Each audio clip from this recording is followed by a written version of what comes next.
4 3 2 1 आज हम करेंगे एक्सरसाइज 1.3 और एक्सरसाइज 1.3 में कुछ भी नहीं है सिर्फ लेकिन बहुत कुछ भी है। नहीं समझा? अभी आप बोलोगे सर आप क्या कर रहे हो, कुछ नहीं है, फिर बोल रहे हो बहुत कुछ है। हाँ, इसमें कुछ भी नहीं है और बहुत कुछ भी है। कुछ भी क्या नहीं है, इसमें टाइम कंज्यूमिंग नहीं है। जैसे अभी तक आप लोग सम्स करते थे तो टाइम लगता था आप लोगों को लिखने में, सॉल्व करने में, देयरफॉर डालो, प्लस करो, माइनस करो, बहुत सारे जुगाड़ करने पड़ते थे। But in the case of exercise 1.3 बस आप लोगों को लगाना है लॉजिक। क्या लगाना है? लॉजिक। और लॉजिक कैसे लगाना है वो मैं आप लोगों को आज सिखाने वाला हूं। और एक्सरसाइज 1.3 के question number first of all हम लोग जाते हैं question number first.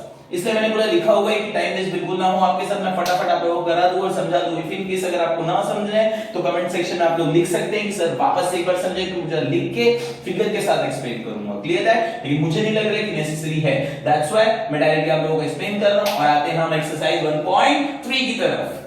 The question is what? Write the following statement in if then. जो स्टेटमेंट दिया हुआ है उसे कौन से उसमें लिखना है? If then. If then means what?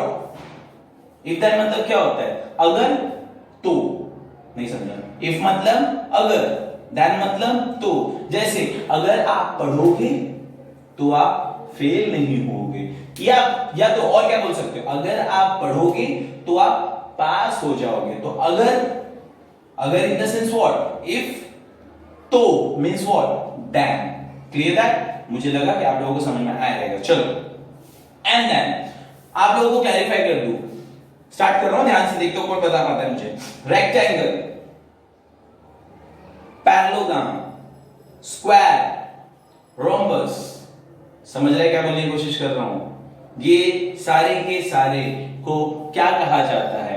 Quadrilateral. In the sense जिस फिगर में 4 साइड्स होते हैं, लिसन केयरफुली, जिस फिगर के कितने साइड्स होते हैं बच्चों? 4 साइड्स होते हैं। उस फिगर को ही क्या कहा जाता है?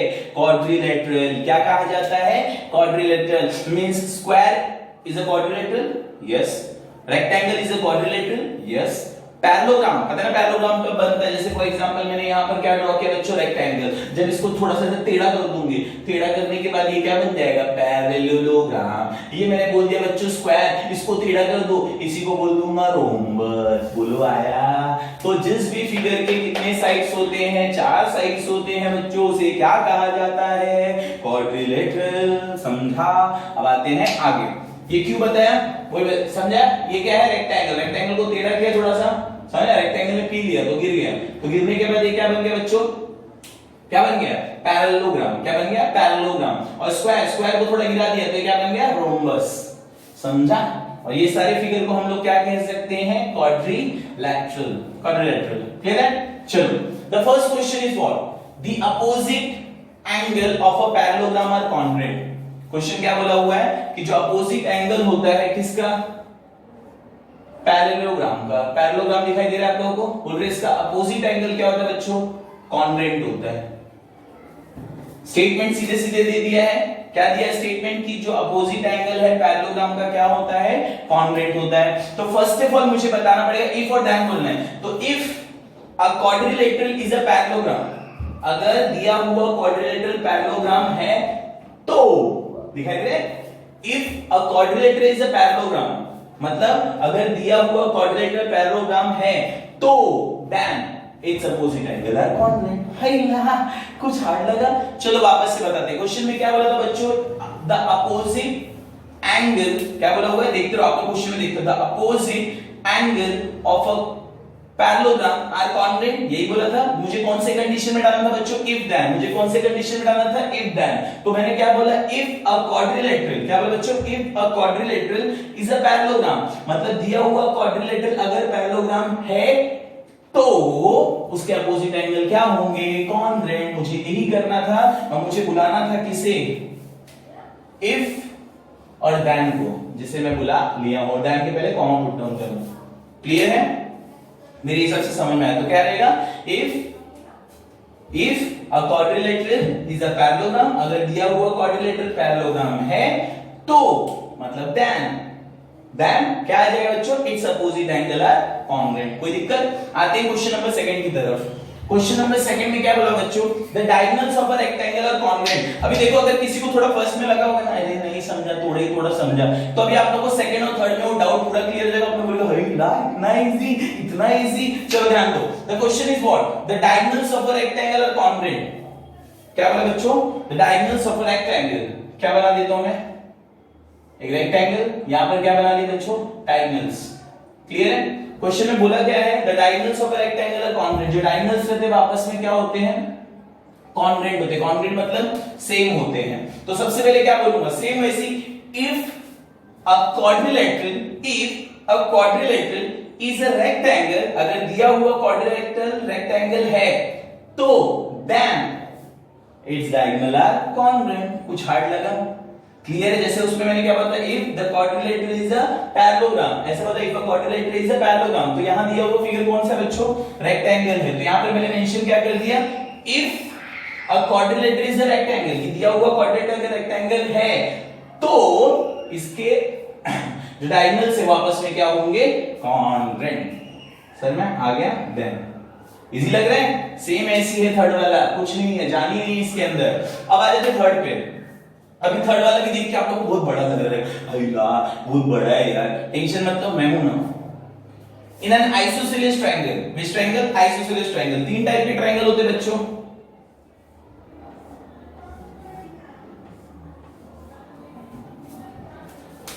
एक ट्रायंगल रहता है जिसके कोई साइड्स इक्वल नहीं रहते, याद है, एक ऐसा ट्रायंगल होता है बच्चों जिसके कोई साइड इक्वल नहीं होता, उसको बोलते हैं स्केलिंग ट्रायंगल।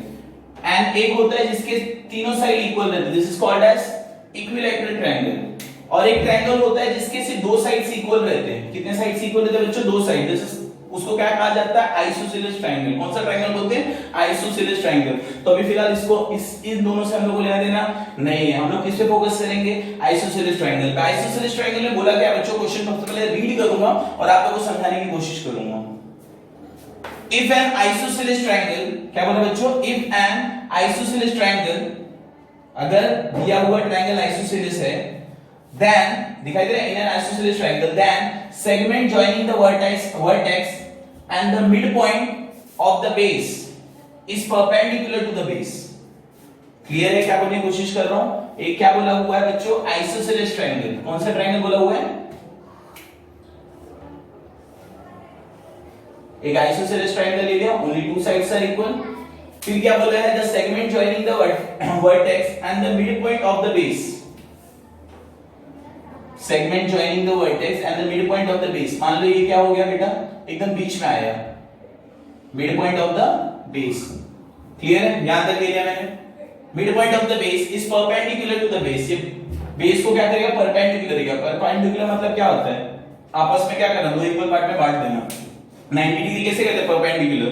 देखियो कि ऐसे, तो ये बेस पे क्या हो जाएगा, परपेंडिकुलर, मतलब इस तरीके से क्या हो जाएगा, खड़ा हो जाएगा। अब इसमें भी क्या डालना है बच्चों, इफ देन कंडीशन डालना है। तो क्या बोला, if a triangle is isosceles, अगर दिया हुआ ट्रायंगल आइसोसेलेस है, if a triangle is isosceles then, बस यहां पर देन आ गया द के जगह पे, बाकी पूरा वही छाप लो, पूरा का पूरा देखो, the segment joining the vertex of a triangle and the mid point of the base is perpendicular to a base. कुछ हार्ड लगा, फर्स्ट ऑफ ऑल मैंने क्या बोला, if a triangle is isosceles, अगर दिया हुआ ट्रायंगल आइसोसेलेस है तो देन से पूरा वही छाप दिया, और देन के पहले क्या पुट किया, कॉमा। इसके साथ साथ हमारा एक्सरसाइज 1.3 50% सॉल्व हो गया, क्वेश्चन नंबर 1 खत्म, दैट्स इट। अब आएंगे हम लोग क्वेश्चन नंबर 2 की तरफ। क्लियर है, मैं साइड देता हूं, आप लोग स्क्रीनशॉट ले सकते हैं।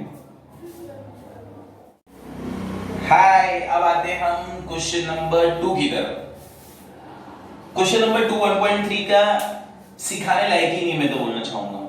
क्यों, इसमें बोला है write the converses of the following statement. मैंने मेंशन नहीं किया, दैट्स व्हाई मैं बता रहा हूं। Write the converses, converses means what, sir में जिस तरीके से हम बात करते हैं, सर में जिस तरीके से हम लोग कम्युनिकेट करते हैं, दिस इज कॉल्ड एज कन्वर्सेस। उसी को क्या कहा जाता है, कन्वर्सेस। That means conversation. जैसे दो जन मिलते हैं, फॉर एग्जांपल जब हम लोग मिलते हैं तो कैसे बात करते हैं, ये पता है मैं वहां नहीं जाऊंगा, क्यों, अरे मैं उधर जाएगा ना तो मेरे पापा ने मेरे को बहुत मारेंगे।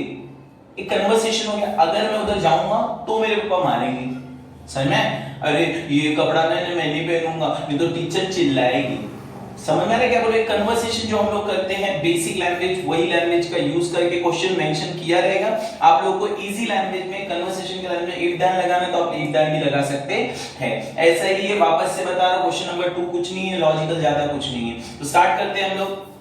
The question is what the alternate angle form by the two parallel line. Alternate angle सभी को पता रहेगा। अल्टरनेट एंगल मींस व्हाट, जैसे दो लाइन मैंने बना लिया, यहां से एक ट्रांसवर्सल आ गया, तो अल्टरनेट एंगल कौन है यहाँ पे? जैसे फॉर एग्जांपल यहाँ पे लिख दिया मैंने ए बी सी डी, दिखाई दे रहा है? यहाँ बी है, तो ए बी सी दिखाई दे रहा है? Angle A B C is congruent to B C D, is congruent to angle B C D. 8th standard में आप लोगों ने किया रहेगा। जेड दिखाई दे रहा है? ए बी सी, इसके ब्लू से करता हूं आप लोग अच्छे से दिखाई दे। That's why angle ABC दिखाई दे रहा है? ABC is equals to BCD। क्या फॉर्म हो गया? Z, मतलब कौन सा एंगल बना है बच्चों? Alternate angle. तो यहाँ क्वेश्चन में वही बोला हुआ है, the alternate angle formed by the two parallel line। तो ये अल्टरनेट एंगल बन किसके पाया? दो पैरेलल लाइन की वजह से। And there transversal are congruent, और जो उसका ट्रांसवर्सल रहेगा वो भी क्या रहेगा बच्चों? कॉन्ग्रुएंट। अब इसमें कौन से स्टेटमेंट में लिखना है? कन्वर्स स्टेटमेंट में लिखना है। तो मैंने क्या लिख दिया? If the alternate angle made by the two line, क्या लिखा बच्चों मैंने? If the alternate angle made by the two line, अगर दो लाइन से क्या फॉर्म हो रहा है? अल्टरनेट एंगल फॉर्म हो रहा है, तो and there transversal are congruent, और उसका अगर ट्रांसवर्सल भी कॉन्ग्रुएंट है तो मतलब then the two lines are parallel, मतलब वो दो लाइन आपस में क्या लिए बच्चों? पैरेलल। क्लियर है? इफ देन लगाना और कुछ नहीं करना है। क्या बोला है? If the alternate angle made by the two line, अगर अल्टरनेट एंगल बना है किसके वजह से? दो लाइन के वजह से। अगर अल्टरनेट एंगल बना है किसके वजह से बच्चों? दो लाइन के वजह से। And there transversal are congruent, और इसके जो ट्रांसवर्सल है वो भी आपस में क्या है? कॉन्ग्रुएंट है। Then the two lines are parallel, इसका मतलब ये दोनों लाइन आपस में क्या है? पैरेलल। ये मैंने कौन सी कंडीशन में डाल दिया? If then. क्लियर है? कॉमा डाला है, देखो वहां पे कॉमा डाला मैंने। अब सेकंड क्वेश्चन क्या है? The pair of the interior angle, the pair of the interior angle. Interior angle क्या होता है बच्चों? आप लोगों को पता रहेगा, तो एक बार मैं रफली बता देता हूं। इंटीरियर एंगल मतलब होता है अंदर वाला एंगल। इंटीरियर एंगल मतलब क्या होता है? अंदर वाला एंगल। जैसे यहां पे मैंने ले लिया बी, जैसे ए बी सी डी, दिखाई दे रहा है? तो angle B and angle C दिखाई दे रहा है? Angle B and angle C are both interior angle. ये लोग कैसे एंगल है? अंदर वाले एंगल। दिखाई दे रहा है? मतलब ए बी सी दिखाई दे बच्चों? A angle A B C दिखाई दिया? समझ रहे? The pair of the interior angle is equals to D C B, या तो अगर इसको प्लस भी करोगे A B C plus angle D C B equals to what? 180 degree. Interior angle are always supplementary. Interior angle क्या होता है बच्चों? हमेशा सप्लीमेंट्री होता है। सप्लीमेंट्री मतलब क्या? 180 डिग्री। तो ए बी सी दिखाई दिया? A B C is equals to D C B, अंदर वाला अंदर वाला, इसको प्लस करके कितना आ गया? 180, मतलब सप्लीमेंट्री। इसी चीज को यहां पर क्लैरिफाई किया। The pair of the interior angle made by the transversal. अब ये इंटीरियर बनी क्यों पाया? क्योंकि ये लाइन आई, ट्रांसवर्सल लाइन।